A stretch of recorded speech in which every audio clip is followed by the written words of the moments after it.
athletes between France and Belgium. They all speak broadly the same language. The French helping out with Belgium's Serisé. He is the driver of the Belgian one sled. Sébastien Touillet, Lino van Doorn and Michael de Zoeter are the four-man crew. And they, Helen Upperton, had a rocky ride in the first heat, which won't do much for anybody's nerves. No, they definitely had a bit of a rough run through that 50-50 curve at the bottom of the track. It was a little bit of a challenging heat, so I think the crews probably got their fingers crossed a little bit that the pilot Michael can clean it up a little bit on the second heat. You saw that he's driving a DSG Luder sled, DSG being the old Dresden manufacturer, and Pierre Luders has put his Cowan aerodynamic package on the sled. A number of the smaller nations probably rented this sled rather than freight one all the way over from Europe, so that adds to the difficulty of getting it down the track. Started 5:21 in the first heat. Now, why we say watch the exit of this curve and watch the speed of the left. That's your box score. That's going to tell you everything what's going to happen in this sport. I mean, you talk about yards per catch in football. You talk about first pitch strikes in baseball. Here at Bobslee, that is the most telltale sign of a team as they enter the sled. Hell, you and I both know you can have a fast start time, but if you don't get in that sled cleanly, you're not going to have a good time at the bottom. Not a bad run so far. Some early entries, a little bit of jumping into the corner, and he's rolled into corner 10. He was out of space at the fall. He just got late, and it finally caught up to him. And now the sleds are built so the athletes go to pump themselves in. And the old situation. Pressure just builds up and it flips the sled into corner 10. Same mistake he made in training in the two-man. 10-11 was Watch how what they efficient this track crew is. They got the hooks. You really don't want to get the hook in Whistler, but that tells you how professional they are here. And they've got the sled stopped because a lot of times the sled goes backwards, and that causes more of an injury. Whistler, they've got a lot of experience here, and the athletes are being tended to, the medical staff on site.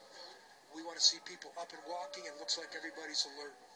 Yeah, the main priority now is making sure all four of these athletes are okay, not injured. Well, that's a high-speed crash here. He did cross the finish line, He's so got he points. does get a finish time.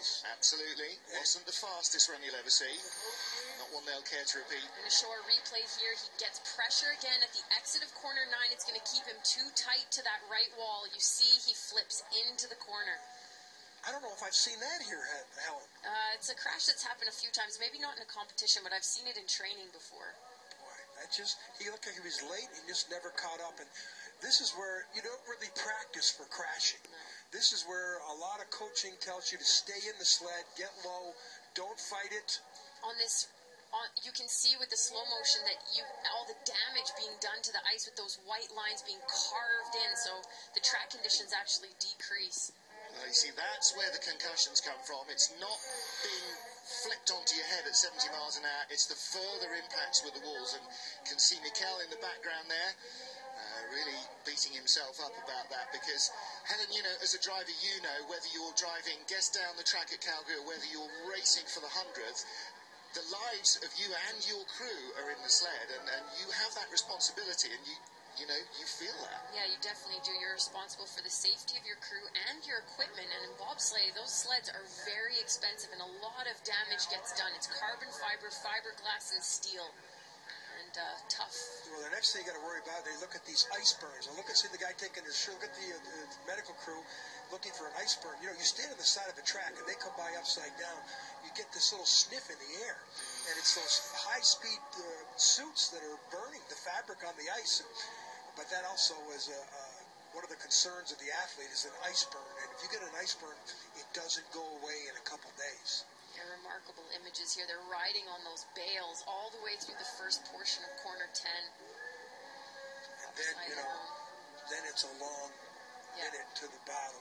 Just over halfway down the track. You know, when you ride a sled, when it's on the right way up, the noise is fairly loud. It must be indescribable to be going down with your head dragging on the ice. This impact here at the exit of corner 11 is probably the hardest thing to look at. Yes, this is where the driver, he can't hold himself in as good as the guys in second, third, and fourth position. They got handles on, and they're tucking themselves in. The driver's got to, you know, he's got to changes. He's not holding on to the rope handles. He's got to find a way to get himself in there lower. See, they're all checking now, shoulders, collarbones. They're checking for ice burns. And also, you get an idea how athletic these guys are. Look at the back right shoulder of the guy on the right side. You can see a little bit of a burn. And on the left as well. You can see a little worried about a nick there on his right shoulder. Yeah, the athletes, the crew members in this sport wear Look at Kevlar that. See on the right? vests to try to protect, but you're going so fast, you know, they're still going over 130 kilometers an hour upside down. It's the heat, you know, that's the same reason motorcycle racers have leathers. It's to try and stop some of that heat getting through, because the ice will burn just as surely as fire will. Mikel in the background, the driver, disgusted with himself. He was in a very similar frame of mind when he wrecked in training in the two-man. Good to see them all up and walking around, though. Absolutely right. First of all, it's great to see Belgium in the competition. Yeah. You know, Belgium used to be one of the power countries in the sport, winning an Olympic silver medal in St. Moritz in 1948, and Max Hubin, and then they competed back in the 30s. So Belgium was one of the major countries of the FIBT. And it's great to see them competing with the men's team. Saw the brakeman there with the burns going over and just commiserating with his driver, because, you know, they'll all know. I mean, it's such a team sport, whether you're a new team or a real veteran team. You know, you live and breathe as one. You win as one, you lose as one.